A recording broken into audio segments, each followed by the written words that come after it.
The metal floor felt cold against Daniel Wright's knees. He had been kneeling in this position for what felt like hours, hands bound behind his back, listening to voices outside his cell discuss his fate like he was already dead.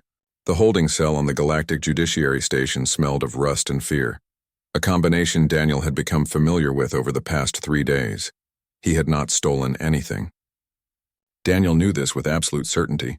He was a cargo hauler, someone who moved supplies from station to station, nothing more. But the security footage had been altered. The manifest changed, and now medical supplies worth thousands of credits were missing with his digital signature all over the theft. Someone had framed him perfectly. The cell door hissed open. A guard walked in, not one of the usual enforcers who enjoyed pushing prisoners around. This one looked tired, old, with scales that had lost their shine and eyes that had seen too much. He was a Felian, a species known for their honor, and right now he looked deeply uncomfortable. "You should have taken the plea deal," the guard said quietly, glancing at the camera in the corner before stepping in front of it, blocking the view with his body. "At least then you would have just gone to a work colony." Daniel looked up at him. "I did not steal anything. I told them that. I told everyone that." The guard's expression shifted to something that might have been pity. "Kid, it does not matter anymore. The trial was scheduled for today, but it got canceled. You have been sold," the word hung in the air like poison. "Sold? To the entertainment syndicates. They run death matches on Blackwater Moon. Rich criminals bet on the outcomes. You understand what I am saying?" Daniel's blood ran cold. He had heard rumors about such places, whispered stories from other haulers who traveled the darker trade routes, places where the law did not reach, where people disappeared into arenas and never came out. "I thought I was fighting other prisoners," Daniel said, his voice barely steady. The guard shook his head slowly. "No, they put you in with something else. Something worse." He pulled out a small data pad and turned it toward Daniel. "I should not show you this, but you deserve to know what you are facing." The screen showed security footage from what looked like another arena. The camera focused on a creature that made Daniel's breath catch in his throat. It stood 8 feet tall, covered in black scales that seemed to absorb the light around them. 6 eyes glowed red in the darkness, arranged in pairs down an elongated skull. Its arms ended in claws as long as knives, and a thick tail covered in bone spikes dragged behind it as it moved. The creature moved across the arena floor toward a huddled figure in the corner.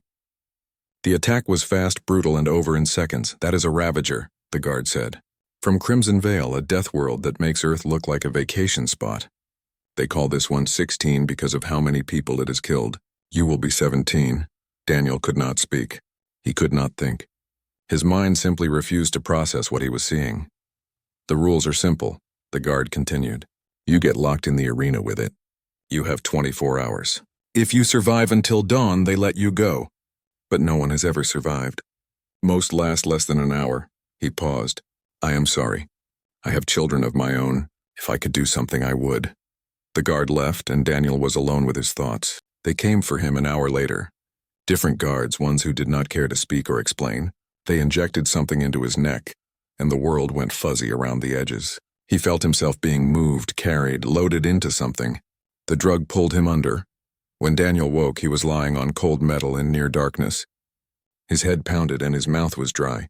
He pushed himself up slowly, blinking until his eyes adjusted to the dim light. He was in a circular room, maybe 80 feet across. The walls rose straight up to a ceiling 50 feet above. Cameras dotted the walls, their red lights blinking like watching eyes. Overhead lights provided just enough illumination to see by, casting long shadows across the floor. Daniel stood on shaking legs. He wore only basic clothes, thin pants, and a shirt that would provide no protection. Around his neck he felt cold metal. His fingers explored it carefully. A collar, heavy and solid, with a small box on one side that probably contained the shock mechanism the guard had mentioned. A speaker crackled to life somewhere above. "Welcome to the pit. You have 24 hours. Survive until dawn and you earn your freedom. The odds are currently 500 to 1 against you. Place your bets now." Laughter echoed through the speaker, multiple voices enjoying the joke.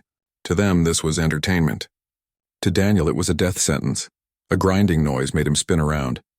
On the far side of the arena, a section of wall was sliding upward, revealing darkness beyond. Daniel's heart hammered in his chest.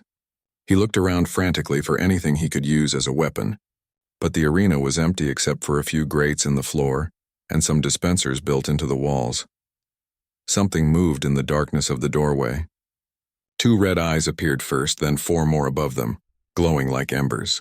The Ravager stepped into the arena, and Daniel understood why they called it a Death World creature. It moved with a predator's grace, each step perfectly balanced, muscles rippling under those black scales. The bone spikes on its tail scraped across the metal floor with a sound like knives on stone. 16 entered fully and stopped, its 6 eyes fixing on Daniel. The creature's head tilted slightly, studying him. Daniel could see its nostrils flaring, probably taking in his scent. The claws on its hands flexed, and Daniel heard the click of them extending further. Every instinct screamed at Daniel to run, to find a corner and curl up, to do something other than stand in the open. But he had watched enough nature documentaries back on Earth to know that running triggered a predator's chase instinct, and he had nowhere to run to anyway. So Daniel did something that felt completely insane. He walked to the center of the arena and sat down cross-legged on the floor. His legs shook so badly he was not sure they would support him much longer anyway. He placed his hands on his knees and looked at the Ravager. "My name is Daniel," he said, his voice cracking. He cleared his throat and tried again. "My name is Daniel Wright. I am from Earth. I did not want to be here, and I think maybe you did not want to be here either." The Ravager stopped circling. Its massive head tilted the other way, and Daniel could have sworn he saw confusion in those alien eyes. "I am not going to run," Daniel continued, forcing himself to keep talking even though his voice shook. "And I am not going to fight you. I know I would lose. You are bigger, stronger, and you have claws that could tear me apart. But I am also not going to make this easy for them." He gestured upward at the cameras. "They want a show. They want me to scream and beg and run until you catch me. I will not give them that." 16 took a step closer. Then another.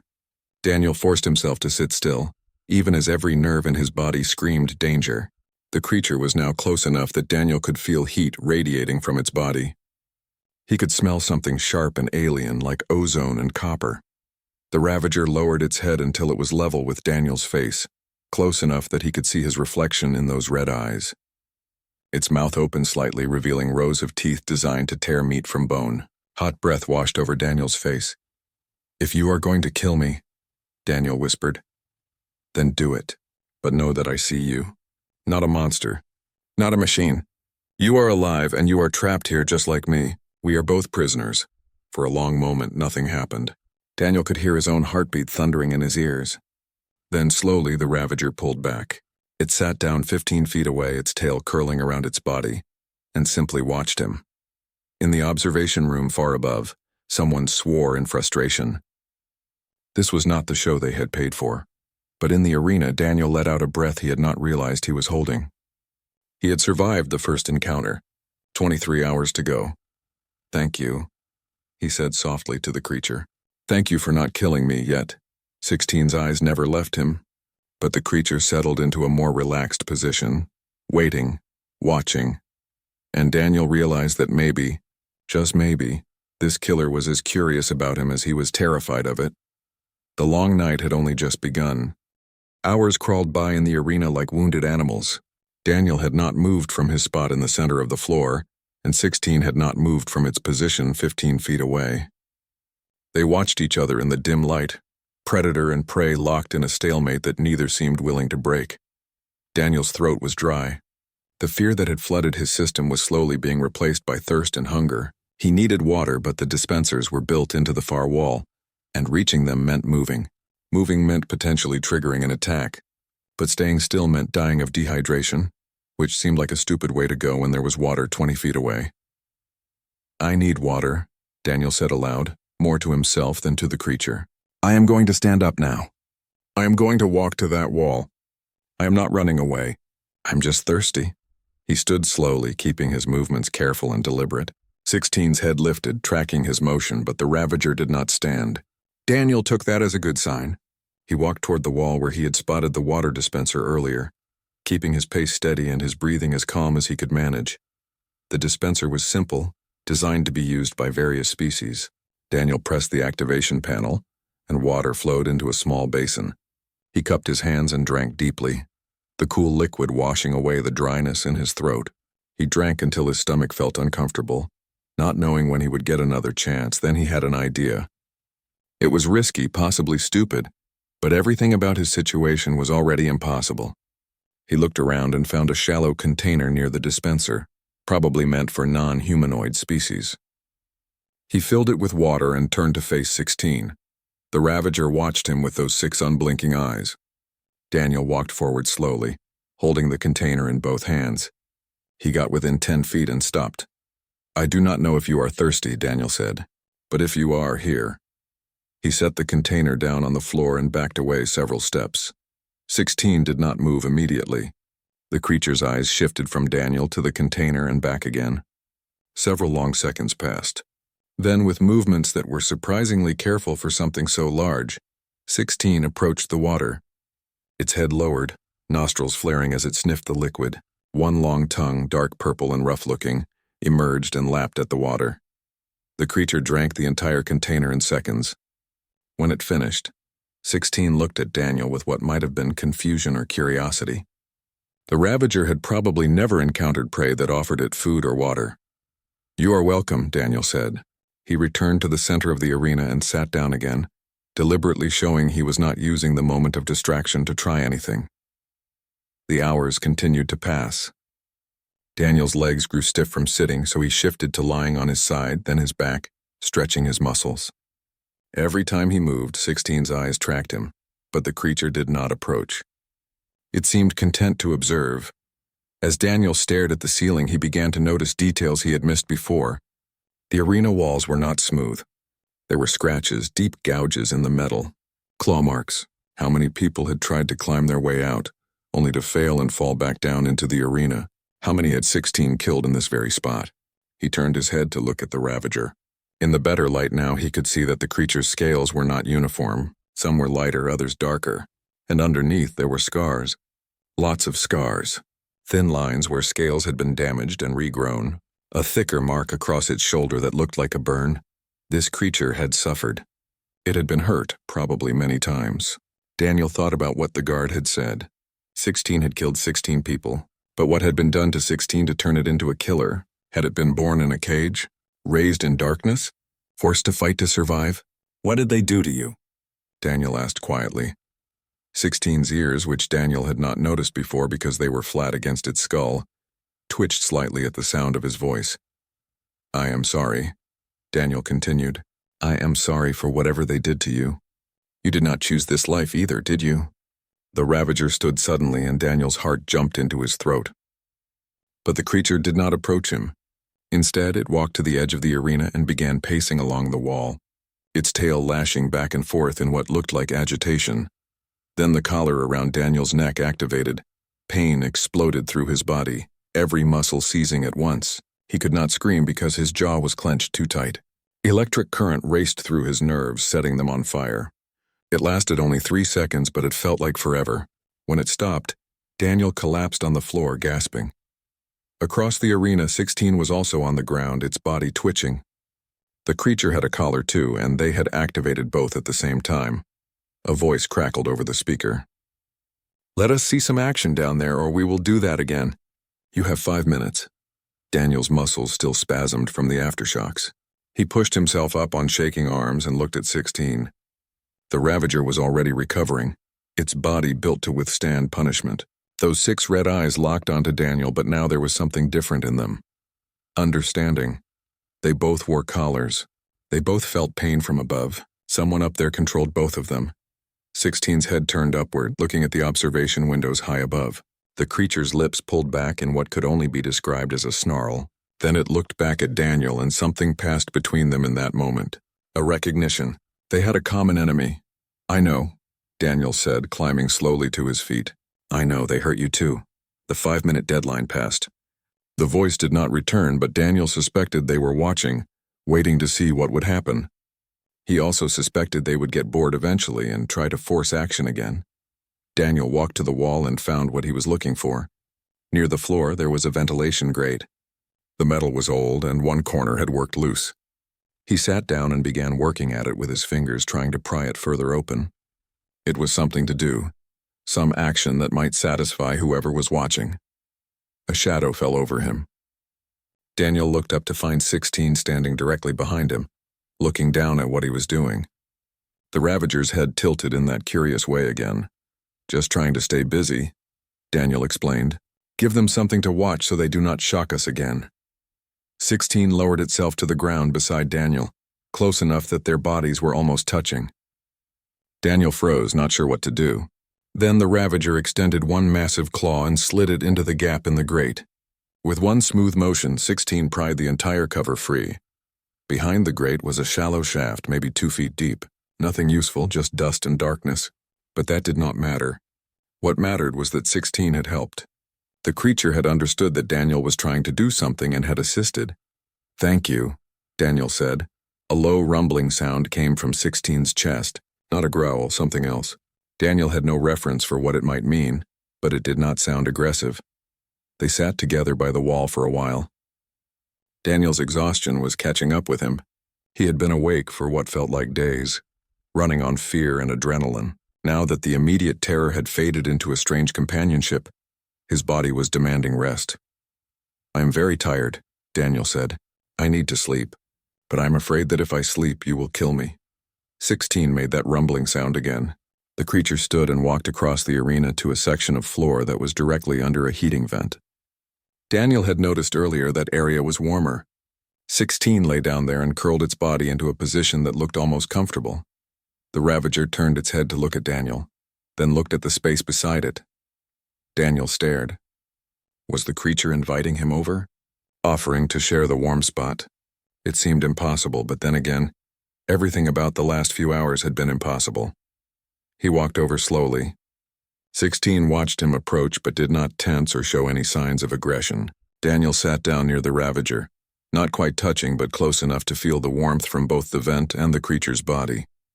"If you are going to kill me, please do it while I am asleep," Daniel said. "I am too tired to be afraid anymore." He lay down on the metal floor and closed his eyes. His last thought before exhaustion claimed him was that he could feel 16's breathing slow and steady beside him.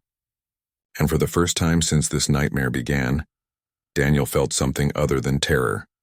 He felt safe. Daniel woke to find something wet and rough pressed against his face.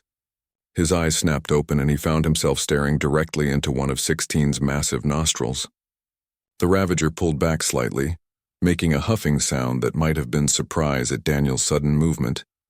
Daylight, or what passed for it in the arena, had brightened the overhead lights slightly. Daniel guessed several hours had passed. The fact that he had woken up at all, still alive and intact, felt like a miracle. Then he noticed what was lying on the floor beside him. A small creature, furry and dead, with a long tail and pointed snout. It looked similar to the rats Daniel had seen on various space stations, though this one was larger and had 6 legs instead of 4. Daniel looked at 16. The Ravager sat a few feet away watching him with those unnerving red eyes. The meaning was clear. 16 had hunted while Daniel slept and brought him food. Daniel's stomach turned at the thought of eating raw alien rodent, but he understood the significance of the gesture. In the wild back on Earth, when a predator shared its kill, it meant acceptance. It meant pack. He picked up the dead creature carefully and examined it. The killing wound was clean, a single bite to the neck. 16 had been efficient. Daniel looked around the arena and spotted a grate where the creature must have entered. The Ravager had been alert, hunting, while Daniel was vulnerable in sleep. And instead of killing him, 16 had protected him and provided food. "Thank you," Daniel said. He meant it more than he had ever meant those words before. He tore the creature roughly in half, trying not to think too hard about what he was doing. His hands shook slightly as he held out one portion toward 16. "We share," he said. "You hunted it, so you eat too." The Ravager's head tilted, that now familiar gesture of confusion. Clearly, 16 had never had prey offer to share food with it. After a moment, the creature leaned forward and carefully took the offered portion in its jaws, pulling it from Daniel's hand with surprising gentleness. Daniel forced himself to take a bite of his half. It was tough, gamey, and tasted like metal and fear, but it was protein and his body needed fuel. He chewed mechanically, watching as 16 consumed its portion in 2 quick bites. As they ate together in the strange quiet of the arena, Daniel studied the Ravager more carefully. The creature was intelligent, far more than anyone had given it credit for. It made decisions, solved problems, and showed what could only be described as consideration. The question was, could it understand communication beyond basic gestures? "I am going to try something," Daniel said aloud. He pointed to himself. "Daniel." He repeated it several times, tapping his chest. "Daniel. That is my name. Daniel." 16 watched him, head cocked. Daniel pointed at the Ravager. "You are called 16, but that is not a real name. That is a number they gave you." He tried different sounds, watching for any reaction.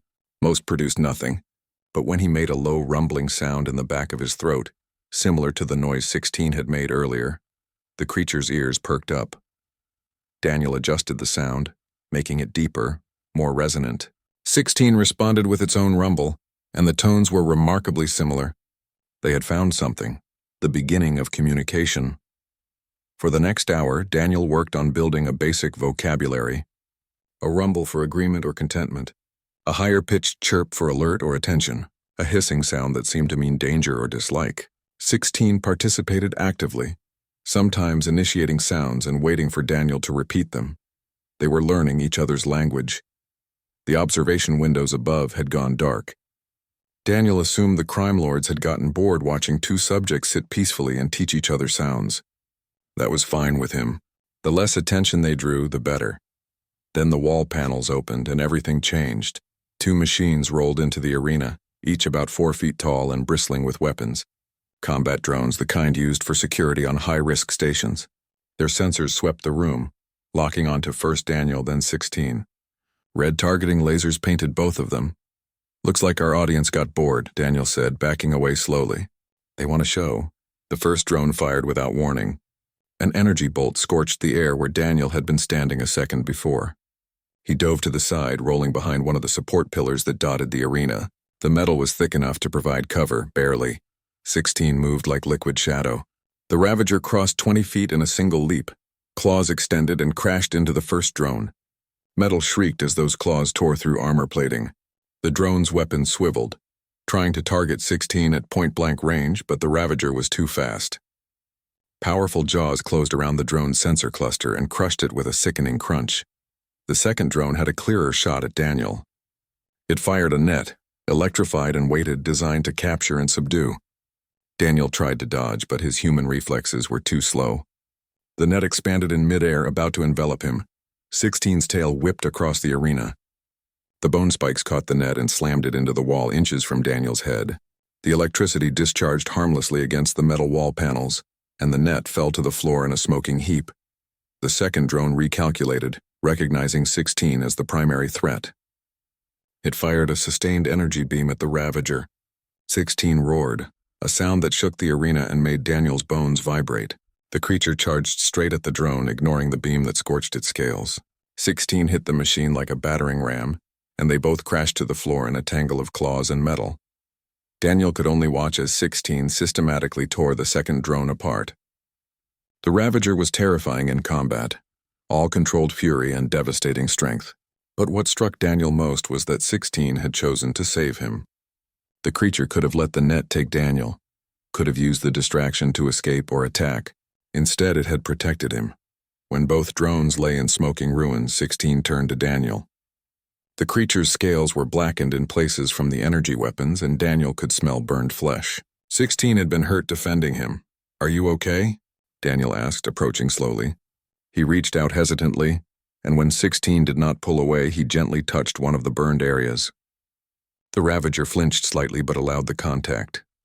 "I wish I had something to treat this," Daniel said. "Back on Earth, we would put cold water on burns. Maybe that would help?" He went to the water dispenser and soaked the thin fabric of his shirt sleeve. Returning to 16, he carefully dabbed at the burned scales. The creature rumbled softly, that sound of contentment or approval, and Daniel took it as permission to continue. As he worked, Daniel noticed something. 16's tail had wrapped loosely around Daniel's leg, not constricting or threatening, just resting there. The gesture was protective, possessive even. Daniel had seen similar behavior in dogs back on Earth, when they leaned against their owners or positioned themselves close. It was pack behavior, bonding behavior. "You saved my life," Daniel said quietly. "You did not have to do that. You could have let them take me, but you did not." 16's massive head lowered until it was level with Daniel's. For a long moment, they simply looked at each other. Then, with a gentleness that seemed impossible for a creature with so many claws and teeth, 16 pressed its forehead against Daniel's. The touch lasted only a second before 16 pulled back, but it meant everything. It was a gesture of recognition, of respect, maybe even of affection. Daniel had seen similar behaviors in various animal species during his travels. This was how social creatures acknowledged each other as members of the same group. "Yeah," Daniel said, his voice rough with emotion he did not expect. "I feel the same way. We are in this together now, are we not?" 16 made that rumbling sound again, and this time Daniel was certain it meant agreement. They spent the rest of the day working together. Daniel salvaged parts from the destroyed drones, collecting anything that might be useful. 16 seemed to understand what he was doing, and helped by crushing open the thicker armor panels that Daniel could not pry apart with his hands. Among the salvage, Daniel found components that looked familiar from his work as a cargo hauler: power cells, circuit boards, and wiring. An idea began forming in his mind. The collars around their necks were technological devices.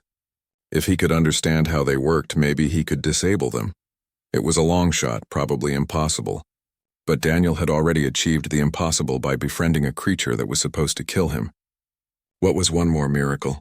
As the arena lights began to dim, marking the approach of the second night, Daniel gathered his salvaged components and sat near 16.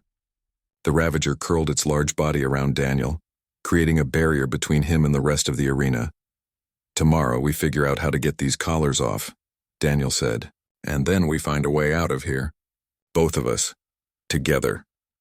16's tail wrapped around Daniel more firmly, and the creature's rumbling purr filled the space between them. In the observation room above, someone was probably angry that their entertainment had turned into something else entirely. But down in the arena, a human and a so-called monster had become friends. And that friendship was about to become very dangerous for anyone who tried to keep them caged. Sleep came easier the second night. Daniel woke several times to find 16 alert and watchful, those 6 eyes glowing softly in the darkness. Each time, the Ravager would make a soft rumbling sound, almost reassuring, and Daniel would drift back to sleep. It was strange how quickly fear could transform into trust when survival depended on cooperation. When the lights brightened to mark the third day, Daniel immediately got to work. He had spent half the night thinking about the collars, about how they functioned and what might disable them. The technology was not that complicated, just a power source, a receiver for remote signals, and the shock mechanism itself. If he could disrupt any one of those components, the collar would become nothing more than a metal ring. He spread out the salvaged drone parts on the floor in front of him. 16 sat nearby, watching with clear interest as Daniel sorted through circuits and wires. The Ravager had learned that when Daniel was working with the small objects, it was helpful to stay close but not interfere. The creature's massive claws were not built for delicate work. "I need to create an electromagnetic pulse," Daniel explained, talking through his plan even though he was not sure how much 16 understood. "Something strong enough to fry the collar circuits, but focused enough that it does not knock out the whole arena. Otherwise, the doors will not open even if we do disable these things." He held up a power cell from one of the drones. "This has enough charge, I think. And these circuit boards can be modified to release all that energy at once instead of gradually. The trick is directing it." Daniel worked for hours connecting components in ways they were never meant to be connected. His hands shook slightly from hunger and exhaustion, but he forced himself to focus. This was their chance. Maybe their only chance. 16 brought him water twice, carrying a container carefully in its jaws. The creature had learned to use the dispenser itself, pressing the panel with one claw. Daniel drank gratefully and returned to his work. Finally, he had something that looked like it might work. A crude device made from drone parts held together with wire and hope. It had one button, salvaged from a control panel, that would trigger the discharge. There was no way to test it except to use it. And if it failed, the feedback might trigger the collars instead of disabling them. Daniel sat back and looked at 16. "This is risky. If I am wrong, this could hurt us badly, maybe kill us. But if I do nothing, we stay trapped. They will never let us go. You know that, right?" 16's tail swept across the floor. A gesture Daniel had learned meant agitation or concern. The Ravager understood danger, even if it did not understand all the words. "Do you trust me?" Daniel asked. The creature moved closer and pressed its forehead against Daniel's again, that gesture of bonding they had shared before. Daniel took that as a yes. "Okay," he said, his voice steadier than he felt. "Here we go." He pressed the button. For a terrifying moment, nothing happened. Daniel's heart sank. Then the device in his hands began to vibrate. Heat built rapidly in the circuits. 16's eyes widened, all 6 of them fixed on the glowing device. Daniel dropped it on the floor between them and backed away quickly, pulling 16 with him. The pulse was not visible, but Daniel felt it. A wave of energy that made his teeth ache and his vision blur for a second. The lights in the arena flickered. The cameras on the wall sparked and went dark. And the collar around Daniel's neck made a high-pitched whine before falling silent. He grabbed at it with shaking hands. The metal was hot, but the locking mechanism had released. The collar came off and clattered to the floor. Daniel looked at 16. The Ravager's collar had also released and lay on the ground, the small control box smoking slightly. "We did it," Daniel whispered. "We actually did it." Alarms began blaring throughout the facility. Red lights flashed along the arena walls. A voice came over the speaker system, distorted and angry. "Containment breach. Lockdown initiated. All security to the arena level." Daniel's moment of triumph evaporated. They had disabled the collars, but now every guard in the facility would be coming for them. And they were still locked in the arena with nowhere to go. 16 stood and moved to the door where the Ravager had first entered. The creature examined it carefully, then looked back at Daniel. Those red eyes were focused, intelligent, calculating. 16 pressed one claw against the door panel, testing it. The door did not budge. It was magnetically sealed, designed to withstand forces far greater than even a Ravager could produce. "The door will not open from inside," Daniel said. "It is controlled from the observation deck." He pointed upward at the windows high above.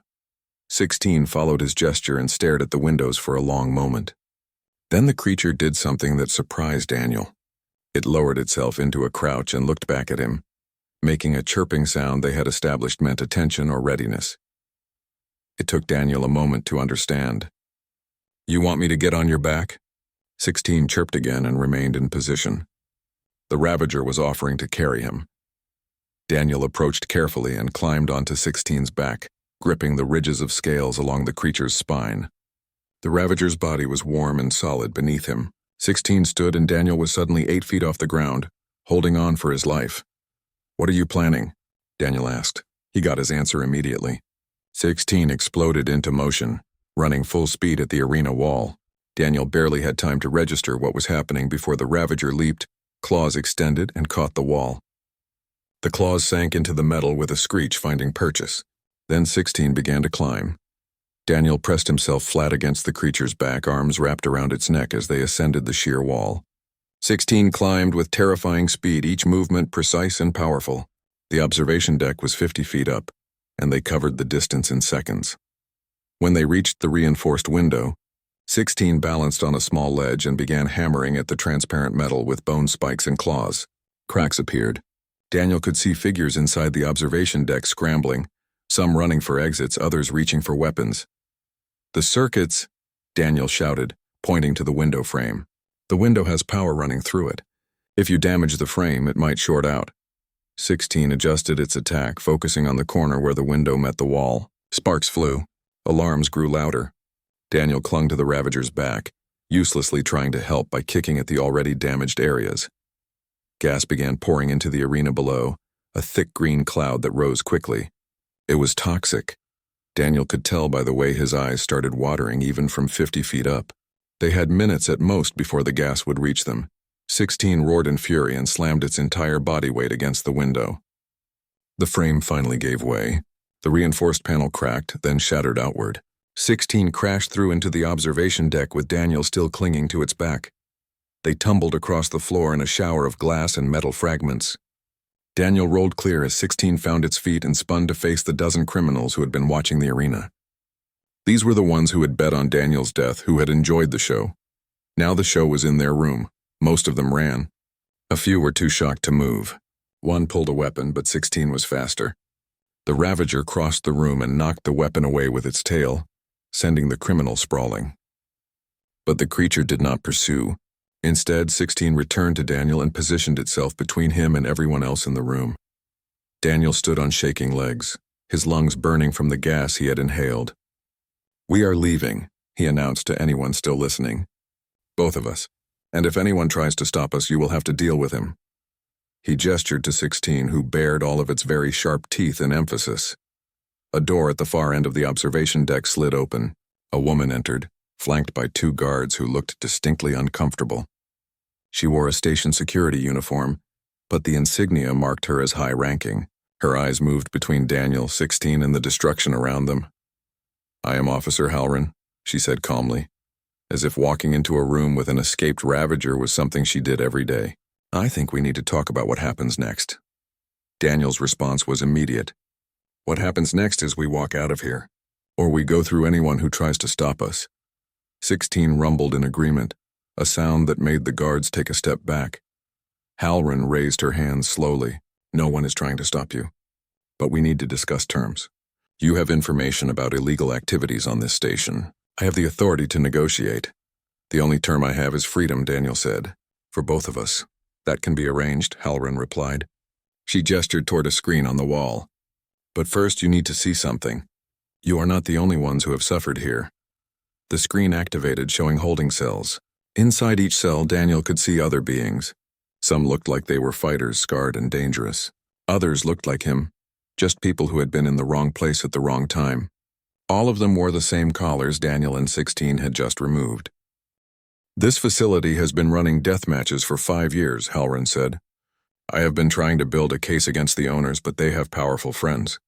Today you gave me the evidence I needed.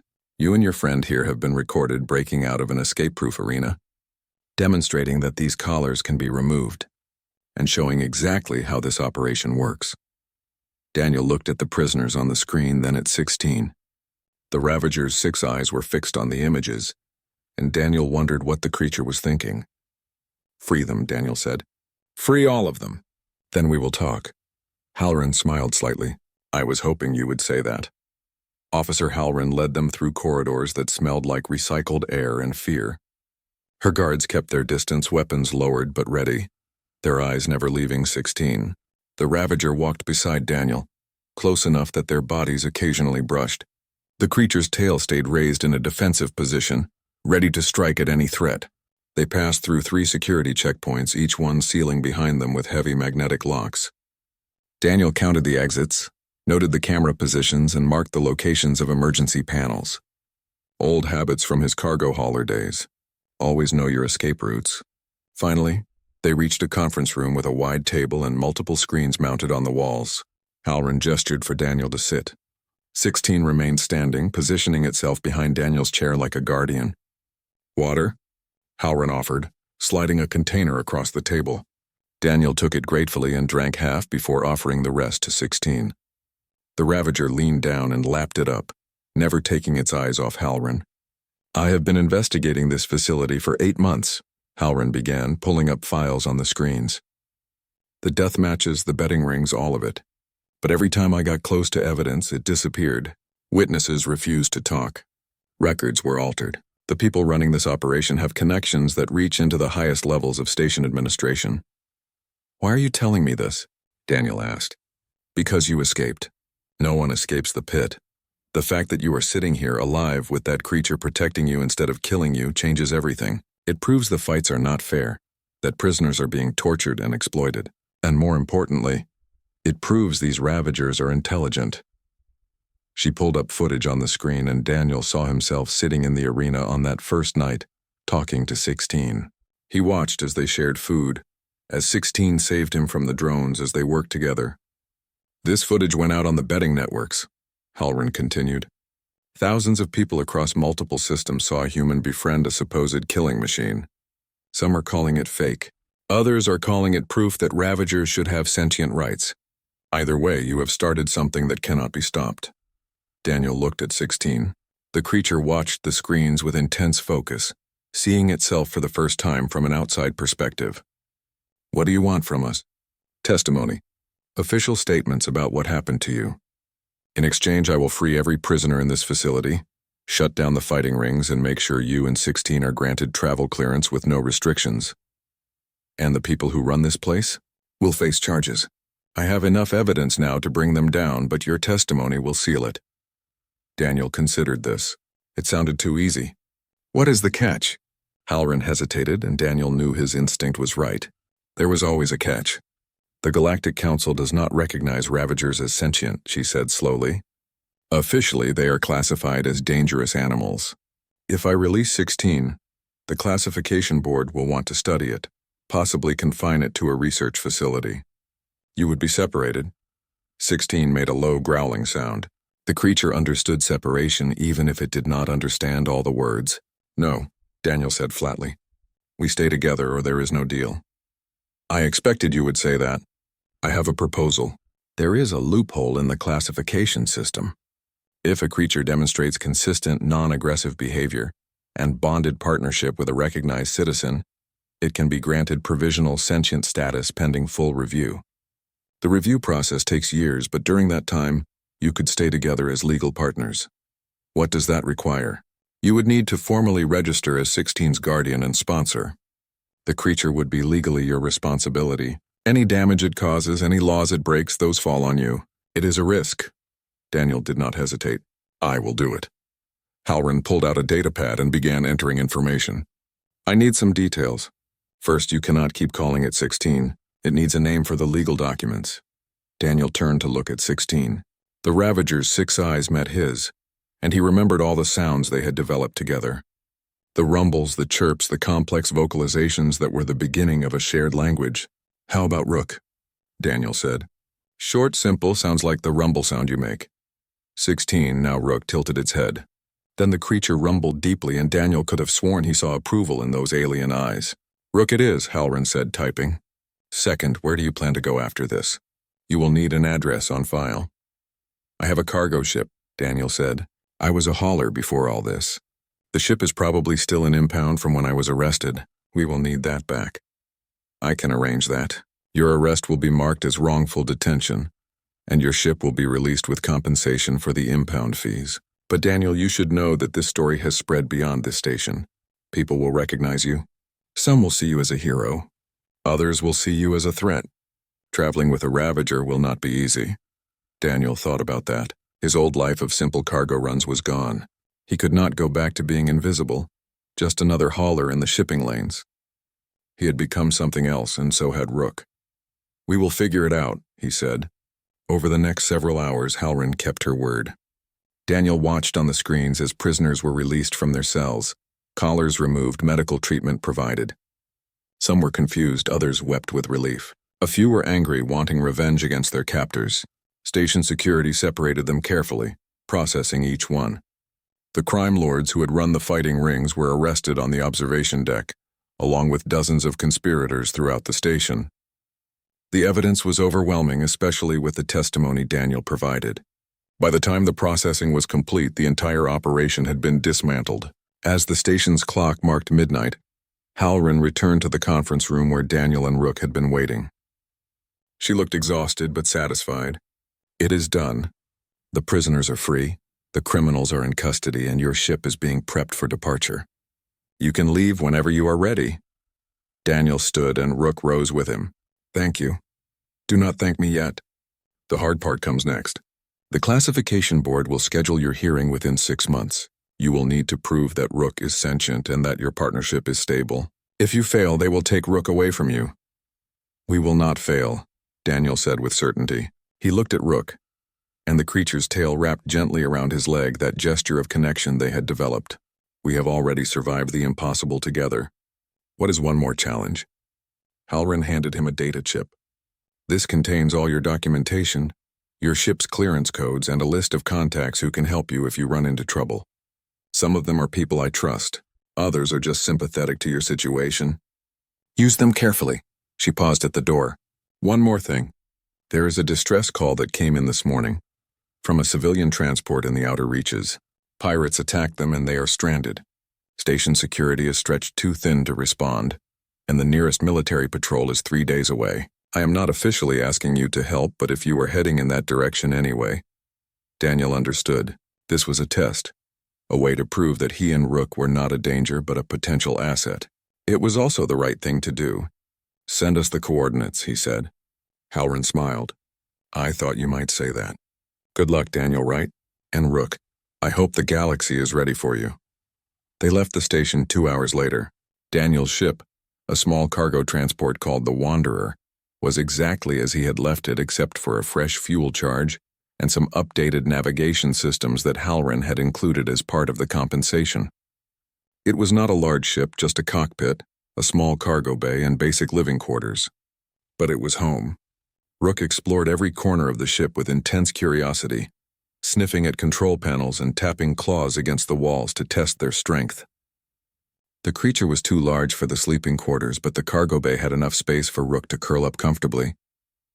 Daniel sat in the pilot's seat and entered the coordinates Halloran had provided. The civilian transport was 6 hours away at full speed. He looked back at the cargo bay where Rook had settled, those 6 eyes watching him with trust. Ready for your first rescue mission? Daniel asked. Rook rumbled in response, and Daniel took that as a yes. The Wanderer's engines powered up and they left the station behind. Through the viewport, Daniel could see the prison moon of Blackwater receding into the distance. 3 days ago, he had thought his life was over. He had been thrown into an arena to die, locked in with a monster. Instead, he had found a friend. As they accelerated toward the distress call, Daniel thought about what Halloran had said. The galaxy might not be ready for them, but ready or not, Daniel and Rook were about to show the universe what a human and a Ravager could accomplish together. The hard part was behind them. The real adventure was just beginning. Dawn had broken not just on a new day, but on a new partnership. The beast had become his protector, and the human had become the beast's voice.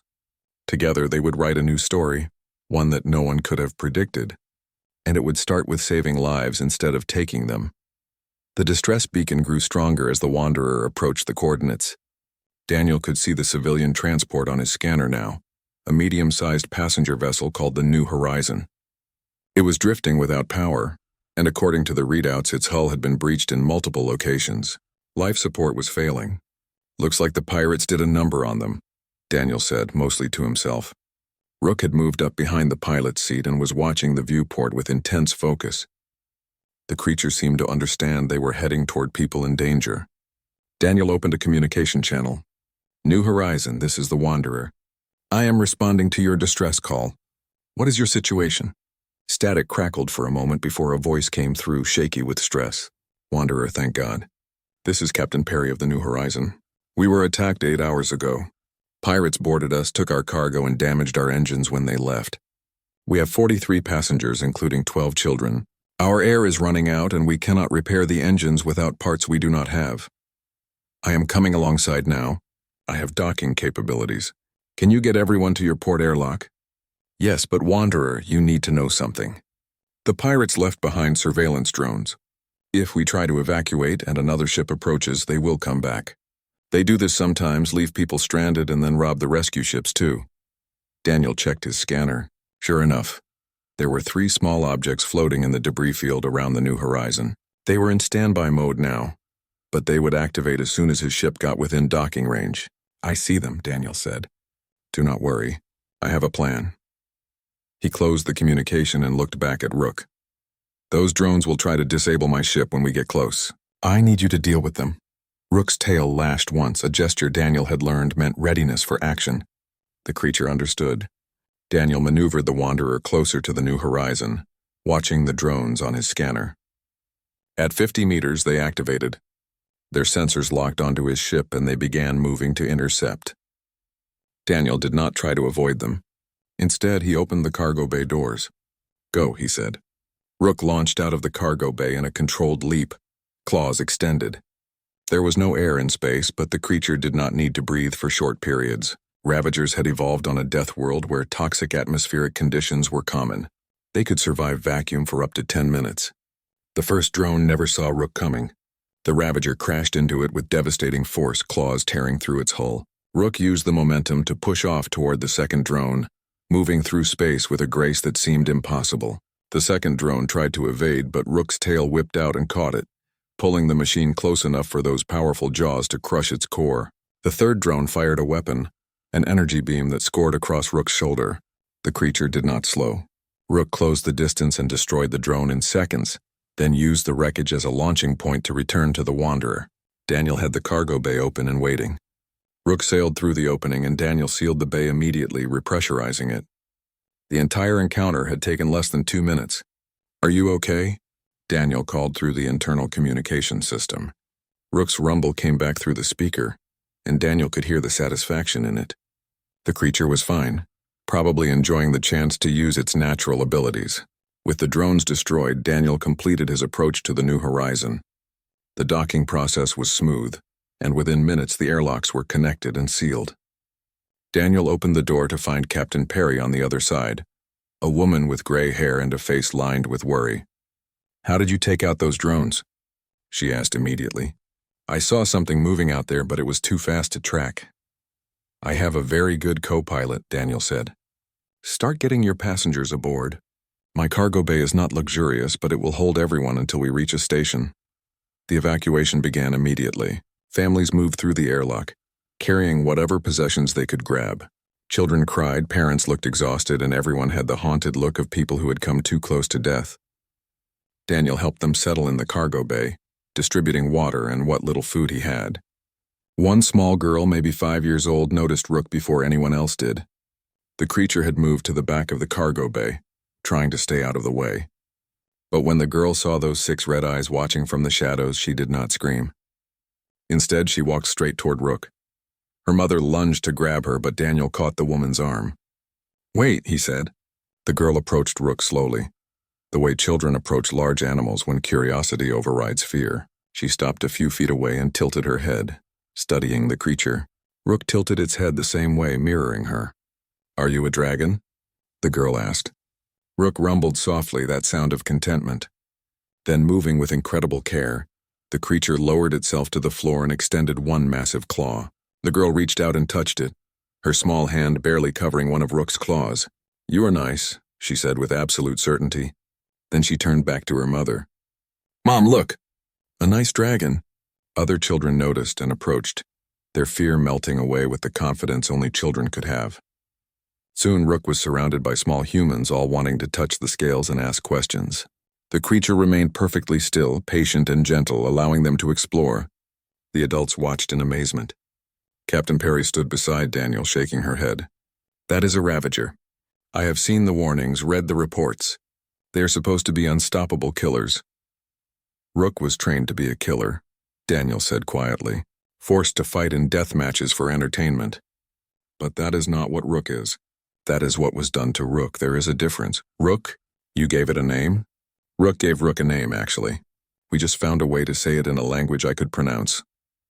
Perry looked at him with new understanding. "The story about the human who escaped the pit, that was you." "Yes."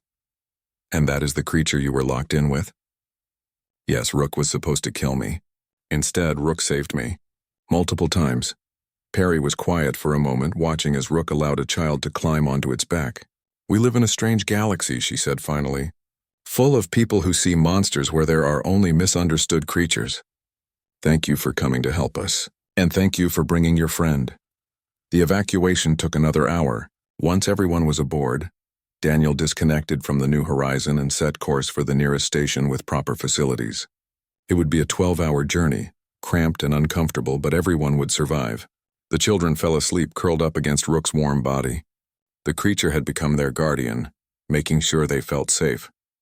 Parents who had been terrified at first began to relax, seeing how gentle Rook was with the young ones. Daniel sat in the cockpit, monitoring their course and thinking about everything that had changed. A week ago, he had been a simple cargo hauler, invisible and unremarkable.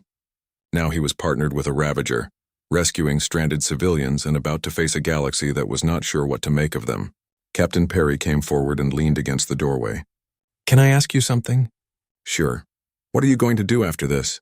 You cannot just go back to hauling cargo with a Ravager on your ship. The galaxy will not let you be anonymous anymore." Daniel had been thinking about that question since they left the station. "We are going to help people. There are a lot of places in the outer reaches where law and order are suggestions, not realities. Places where people like us, the ones who do not have power or influence, get exploited. Rook and I are going to change that. That is a dangerous path. So is getting locked in an arena with a killer. We survived that. We can survive anything, Perry smiled. Well, when you start your operation, let me know. The New Horizon needs a new purpose after this anyway. Maybe we can help. The thought surprised Daniel. He had not considered building something larger, but Perry was right. There were probably others out there who wanted to help, who saw the injustice in the galaxy and wanted to fight it. Maybe Daniel and Rook could be the start of something bigger. I will think about it, he said. The rest of the journey passed quietly. Daniel dozed in the pilot's seat, trusting the autopilot to keep them on course. He woke to Rook's rumble and found the station approaching on the view screen. It was a civilian hub, large and well-maintained, nothing like the corrupt facility they had escaped from. Daniel guided the Wanderer into a docking bay and opened the cargo bay doors. Station security was waiting along with medical personnel. Captain Perry organized the evacuation efficiently, making sure everyone got the care they needed. As passengers filed out, many stopped to thank Daniel and to say goodbye to Rook. The children hugged the creature's legs and Rook rumbled softly to each one. When everyone was off the ship, Perry returned one last time. She handed Daniel a data chip. My contact information along with contacts for other captains I trust. When you are ready to do more than just rescue missions, call me. We will help however we can. Thank you, Daniel said. She left and Daniel closed the cargo bay. The ship felt empty now without the passengers. He moved to the bay and found Rook sitting in the center, those 6 eyes watching him approach. Just you and me again, Daniel said, sitting down beside the creature. Rook's tail wrapped around him gently, and the Ravager's head rested on Daniel's shoulder. It was a gesture of affection, of trust, of partnership. They had been through so much together in such a short time. From enemies to allies to something deeper. Family. Daniel pulled out a small notebook he had started keeping. On the first page he wrote, New Horizon passengers rescued. 43 people, 12 children, all safe. He would keep track of everyone they helped, a reminder of why they were doing this. His datapad chimed with a new message. It was from Officer Halloran. Good work on the New Horizon rescue. Word is spreading fast. You already have people asking how to hire you for protection jobs. I told you the galaxy was not ready for you. Prove me wrong. Daniel smiled. He wrote back, We will do our best. He looked at Rook. What do you say? Ready to become heroes? Rook rumbled in that deep, resonant way that meant agreement and excitement. The creature stood and moved to the viewport, looking out at the stars beyond. Daniel joined Rook there, and together they stood in silence, contemplating what came next. They had started as prisoner and executioner. They had become friends and partners. Now they would become something the galaxy had never seen before. A human and a Ravager working together not to destroy but to protect. Not to take lives but to save them. The crime lords had locked Daniel in with a killer, expecting him to die before dawn. Instead, by dawn, the beast had become his protector. And that protection extended beyond just Daniel now. It extended to anyone who needed help, anyone who was trapped or exploited or forgotten. They would be the ones who answered when no one else would. They would be the voices for those who had none. They would show the galaxy that strength was not just about claws and teeth, but about compassion and courage. Daniel placed his hand on Rook's shoulder, feeling the warmth of the creature through its scales. Let us go find someone else who needs saving, he said. Rook rumbled in agreement, and the sound filled the cargo bay with promise. The Wanderer's engines powered up, and they left the station behind, heading into the vast darkness between stars. Somewhere out there, people needed help, and now those people had champions. An unlikely partnership, a human and a Ravager, bound by survival and forged by friendship. The galaxy was about to learn what happened when you underestimated the power of empathy, the strength of companionship, and the determination of two beings who refused to let injustice stand. They locked a human with a killer. By dawn, the beast became his protector, and together they would become legends.